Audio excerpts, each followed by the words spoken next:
Οι μυθικοί κουρίτες. Πολλές ερμηνείες δίδονται στο ποιοι ήσαν τελικά οι κουρίτες, οι οποίοι ήρθαν σε ρήξη και σε πόλεμο με τους Καλυδονίους. Η επικρατέστερη είναι αυτή που θέλει το όνομα να χρησιμοποιείται σε αναδιαστολή με τους άκουρους, τους ακούρευτους δηλαδή ακαρνάνες, ή εκείνη που ετυμολογείται από το κοντινό βουνό Κούριον. Η χρήση του ονόματος ωστόσο οδηγεί πολλούς αρχαίους συγγραφές στο να ταυτίσουν τους κουρίτες με τους Κρήτες. Οι κουρίτες άλλωστε ήταν οι μύθεοι, οπλισμένοι με όπλα που η Ρέα τους είχε δώσει για να προστατεύσουν το νεογέννητο παιδί της, τον Δία, από τον Κρόνο και τους Τιτάνες που ήθελαν να τον εξοντώσουν. Λέγεται μάλιστα ότι οι κουρίτες χόρευαν χτυπώντας τα δώρατά τους στις ασπίθες, ώστε ο ήχος να καλύψει το κλάμα του βρέθους που βρισκόταν στο ιδαίο άνδρος στην Κρήτη. Τέτοιοι χοροί ήταν ευρέως διαδεδομένοι στα προϊστορικά χρόνια, αλλά και μετέπειτα. Τον ίδιο χορό των κουριτών τον συναντάμε και στην παραλλαγή του μύθου της γέννησης του Απόλλωνος από τη Λιτό στην Ακαρνανία. Βλέπε Κάρνος, ή ήδη γίνεται Κάρνος και οι Τιτάνες Πίθωνας. Το νεογέννητο έπρεπε όμως να προστατευτεί. Ανάλογο έργο ανέλαβαν οι κουρίτες και στην περίπτωση του Ζαγραίου Διονύσου, όχι όμως με την ίδια επιτυχία. Ο Ζαγρεύς Διόνυσος ήταν γιος του Δία και της Περσεφόνης, που και αυτή ήταν κόρη του Διός από τη Ρέα. Ο Ζεύς όμως δεν εμπιστευόταν τη ζηλόφθονη Ήρα και έδωσε το παιδί στους κουρίτες να το φυλάνε. Η Ήρα από την πλευρά της ανέθεσε στους Τιτάνες να το βρουν και να το σκοτώσουν. Η γέννηση του Θεού Διονύσου από το γόνατο του Διός. Ο Ζαγρεύς προσπάθησε με μεταμορφώσεις να ξεφύγει. Οι Τιτάνες όμως τον έπιασαν και αφού τον διαμέλυσαν άρχισαν να τρώνε τα μέλη του. Τότε ο Ζεύς τους κατακεράβνωσε. Με εντολή δική του ο Απόλλων ανέλαβε να θάψει τα υπολείμματα στον Παρνασσό. Η Αθηνά πήρε την ανέπαφη καρδιά του Ζαγραίου Διονύσου και την πήγε στο Δία. Εκείνος την έκανε σκόνη και πότισε τη Σεμέλη, που έμεινε έτσι έγκυος και γέννησε το μετέπειτα Διόνυσο που όλοι γνωρίζουμε. Η κυοφορία ολοκληρώθηκε στο μυρό του Διός. Αυτός ο Διόνυσος πήγε στην αυλή του Ινέα και του δίδαξε την καλλιέργεια του αμπελιού. Κατά την εκδοχή του ορφισμού ο Ζεύς έφαγε την καρδιά για να αποκτήσει έτσι τον Διόνυσο από τη Σέμελη. Αυτός ήταν ο τρίτος Διόνυσος. Ο πρώτος πριν τον Ζαγραίο ήταν ο Φάνης, ο δεσπότης του κόσμου, ο φωτεινός δημιουργός των πάντων, στον οποίο ο Ζεύς είχε εμπιστευτεί την κυριαρχία του κόσμου. Ο κόσμος αυτός είχε γεννηθεί από τη νύχτα, το σκότος. Ο Φάνης. Η νύχτα δημιούργησε το χρόνο και τον αιθέρα. Από τον αιθέρα ο χρόνος δημιούργησε το κοσμικό αυγό, όπου εκολάφθηκε ο Φάνης, Διόνυσος, τον οποίον καταβρόχθησε ο Ζεύς για να γεννήσει μετά από την Περσεφόνη το Ζαγραίο. Όταν οι Τιτάνες κατασπάραξαν το Ζαγραίο και ο Ζεύς τους κατακεράβνωσε, πήρε τη τέφρα τους και έπλασε τον άνθρωπο. Η τέφρα αυτή όμως περιείχε για τη τέφρα του Ζαγραίου Διονύσου. Έτσι ο άνθρωπος είναι διφυής. Έχει από τη φύση των θεών διονυσιακή ψυχή, ενώ το σώμα του είναι τιτάνιο. Η ψυχή επομένως έχει από τη φύση το αγαθό στοιχείο, ενώ στο σώμα υπάρχουν οι δυνάμεις, η πονηρή αρχή. Όπως αναφέραμε, η περιοχή που πρώτη δέχτηκε λατρεία του Διονύσου ήταν η Αιτωλία και η Ακαρνανία. περιοχή που δικαιούται να προσθεθεί στο μακρύ κατάλογο εκείνων που διεκδικούν τη δόξα πως ανέθρεψαν τον Διόνυσο.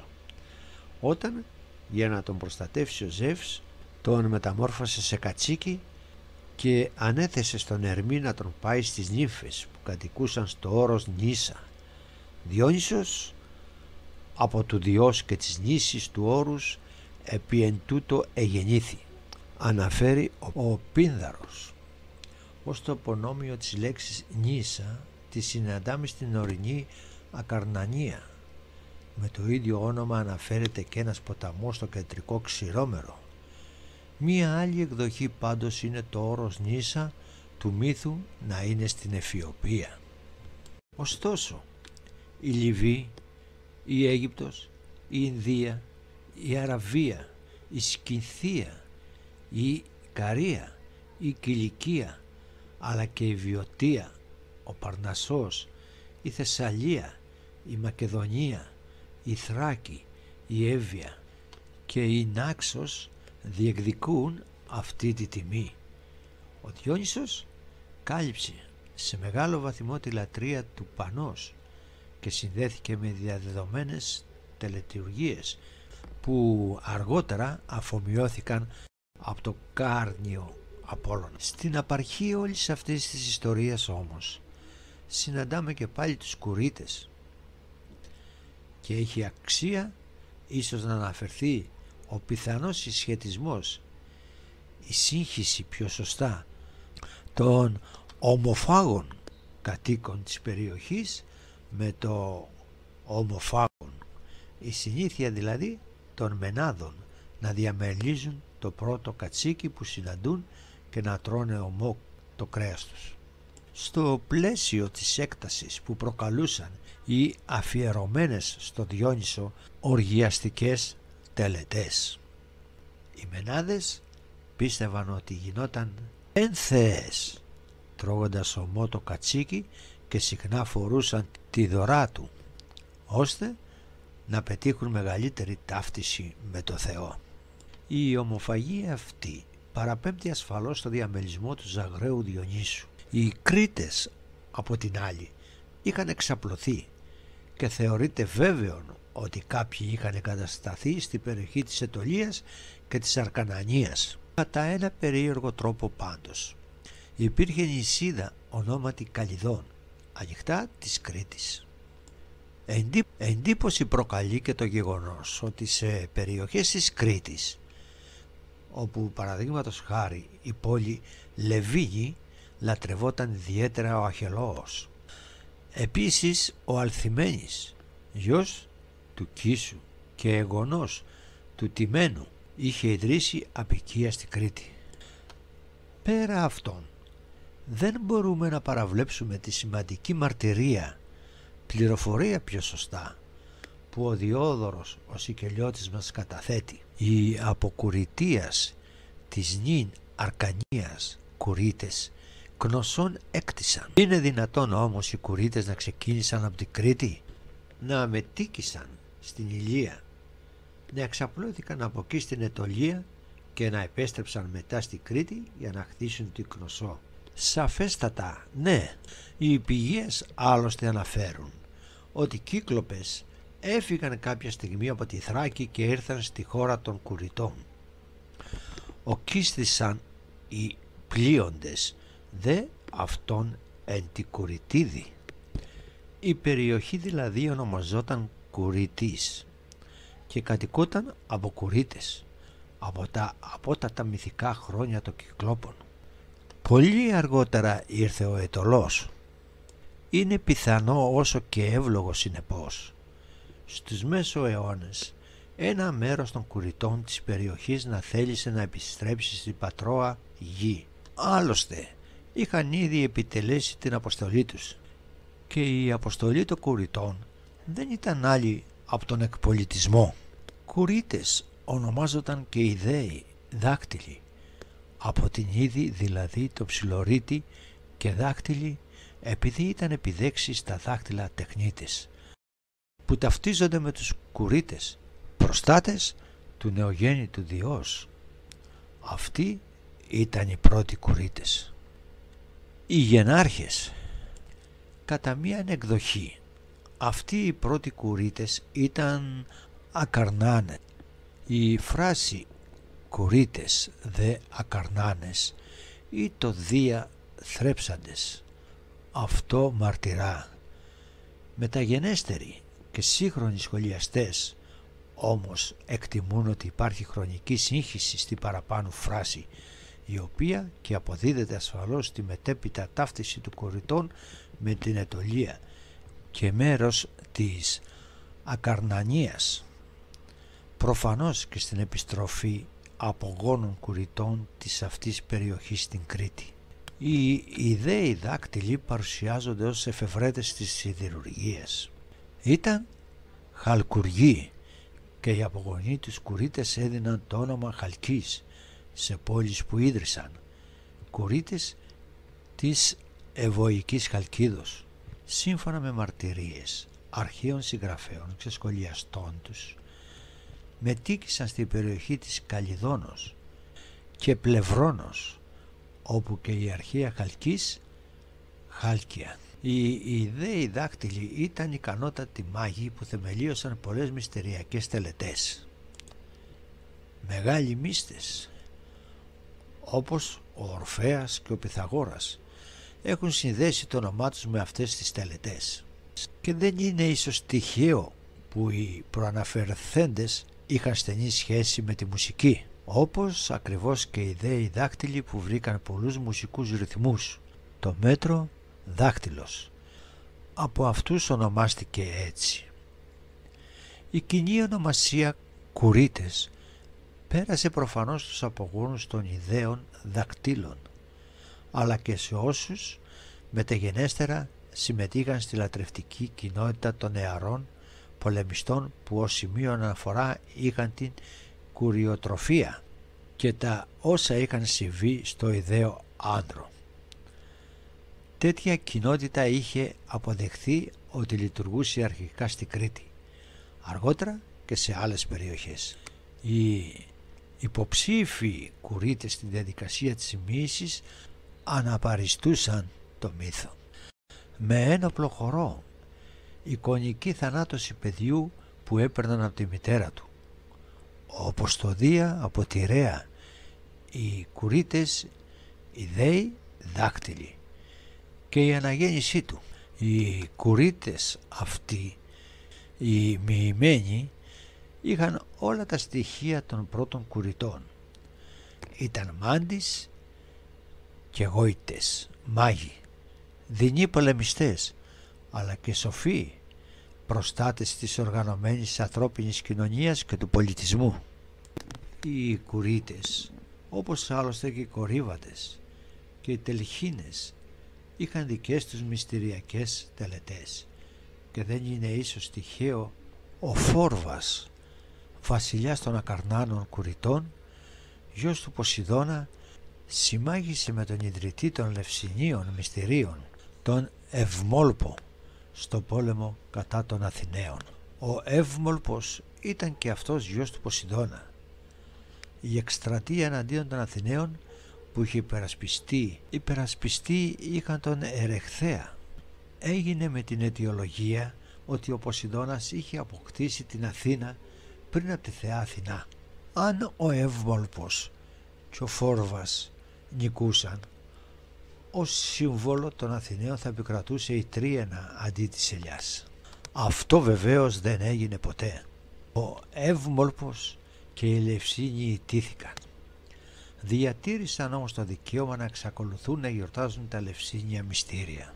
Ο Φόρβας, που κατά άλλη εκδοχή δεν συμμετείχε στην εκστρατεία μαζί με τον Ευμόλπο, αλλά κίνησε δικό του πόλεμο εναντίον του Ερεχθέως, σκοτώθηκε από αυτόν. Σε ανάμνηση του γεγονότος ονομάστηκε το Φορβαντίο στην Αθήνα. Οι δέοι δάκτυλοι, μετά την ενηλικίωση του Δία, μετήκησαν στην Ηλιάδα. Ο ιδέος Ηρακλής, που παρίστατο στη γένεση του Διός, είναι αυτός που ίδρυσε τους Ολυμπιακούς Αγώνες, τους οποίους και αναβίωσε αργότερα ο Αιτωλός Ήφιτος. Ο γνωστός μας ήρωας Ηρακλής είχε και αυτός τελέσει αγώνες στην Ολυμπία. Οι σχέσεις και οι δεσμοί αίματος των κατοίκων της Ηλίας και αυτών της Αιτωλίας αναπτυζόνται αλλού. Ίσως έχει αξία να σημειώσουμε ότι στη γιγαντομαχία τον δεύτερο πόλεμο κατά των Ολυμπίων με τους Τιτάνες αναφέρονται τα ονόματα γιγάντων που αποκεφαλίστηκαν από τους θεούς, εν προκειμένου τους κομμάτιας ανημύρες, όπως ο Άγριος και ο Θώας. Η άμεση σχέση των ημίθεων κουριτών με την Αιτωλία αποδεικνύεται από το μύθο που θέλει τον ίδιο τον Αιτωλό να σκοτώνει τους κουρίτες λαόδοκο, δώρο και πολυπίτη και να καταλαμβάνει τη χώρα τους, τη Κουριτίδα, χώρα την οποία και ονόμασε Αιτωλία. Οι τρεις αυτοί κουρίτες ήταν γη του Απόλλωνος και της Φθείας. Ήταν εκείνοι που έδωσαν άσυλο στον εξόριστο βασιλιά Ήλιδος, Αιτωλό, όταν σκότωσε το γιο του Ιάσονος, ή του Φορονέως. Οι πηγές άλλωστε αναφέρουν: εξ αρχής άπασαν τη χώρα κουρίτας, κατάσχην, αφικομένου δε εξ Ήλιδος Αιτωλού, Ευδημίωνος και της πολέμης κρατούντος αυτόν. Τους μεν κουρίτας εις την ίν καλουμένην αρκανίαν υποχωρήσε. Τους δε Αιτωλό συγκαντελθόντας επιούς τας αρχαιοτάτας κτίσε τον εν Αιτωλία πόλεων. Ενδιαφέρον παρουσιάζει επίσης η περίπτωση ενός βοσκού ονόματι Κορίτας ή Κουρίτας, ο οποίος και ουσιαστικά ανακάλυψε το χάσμα που έμελε να αποτελέσει αργότερα το μυστηριώδης ομφαλό του κόσμου, το περίφημο μαντίο των Δελφών. Η ιστορία του Κορίτα θυμίζει έντονα αυτή του βοσκού του Ινέα, που παρακολουθώντας τη μεθυσμένη από τα σταφύλια κατσίκα ανακάλυψε την Άμπελο. Ο Κορίτας ήταν εξίσου παρατηρητικός και όταν ο ίδιος πήγε να δει τι συμβαίνει και γιατί τα ζώα του συμπεριφέρονται έτσι παράξενα, εντόπισε τη σχισμή στο έδαφος. Έγειρε να κοιτάξει και ενστάθηκε το ρεύμα που ξεπηδούσε από τη γη και άρχισε να προφητεύει. Πριν ο Απόλλωνας κυριαρχήσει στους Δελφούς, ο Διόνυσος είχε καταχειρώσει τα δικαιώματά του στον Παρνασσό. Αυτός ο Κορίτας πάντως ήταν ένας απλός βοσκός, πρόσωπο υπαρκτό κατά το Πλούταρχο, που διετέλεσε αρχιερέας στους Δελφούς. Ο Κορίτας συνεπώς δεν συνδέεται με τους μυθικούς Κουρίτες. Το όνομά του όμως, ο τυχαίος τρόπος που ανακάλυψε κάτι τόσο σημαντικό, η αρχικά έντονη παρουσία του Διονύσου στην περιοχή και η αντικατάστασή του μετά από τον Απόλλωνα, όπως ακριβώς συνέβη και στην Έτνια, βλέπε Κάρνος, δημιουργούν εύλογους συνειρμούς.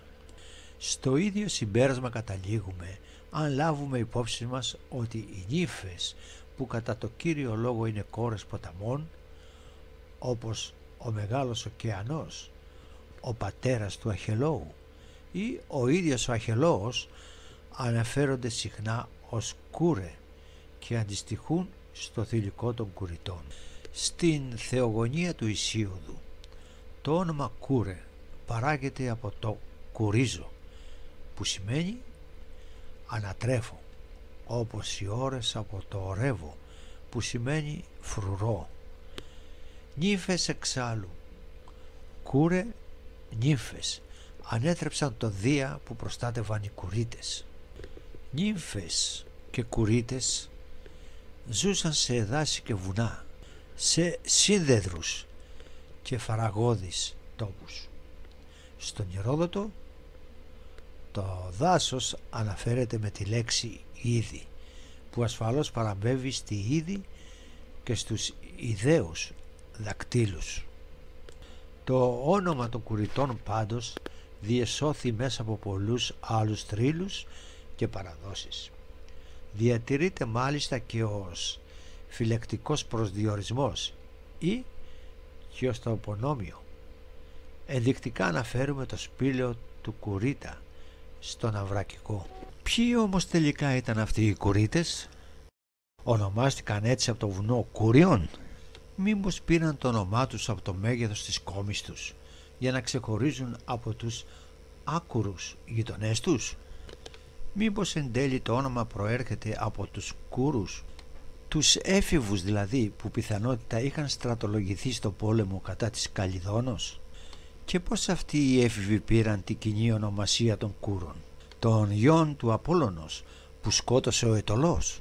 Οι ερμηνείες αυτές μπορεί να έχουν βάση ορθολογική, αγνοούν όμως όλες τις παραπάνω συμπτώσεις και κυρίως δεν λαμβάνουν υπόψη της απευθείας σύνδεση των μυθικών ή μύθεων Κουριτών με την Αιτωλίδα γη, την Κουριτίδα χώρα, ούτε βεβαίως και την πιθανότητα οι Κουρίτες να πολέμησαν την Καλιδόνα, να ήταν μέλη της μυστηριακής κοινότητας των Κουριτών, που αναμφίβολα λόγω από της ευθείας σύνδεσης των πρώτων Κουριτών με την περιοχή θα είχε διαδοθεί στην Αιτωλία.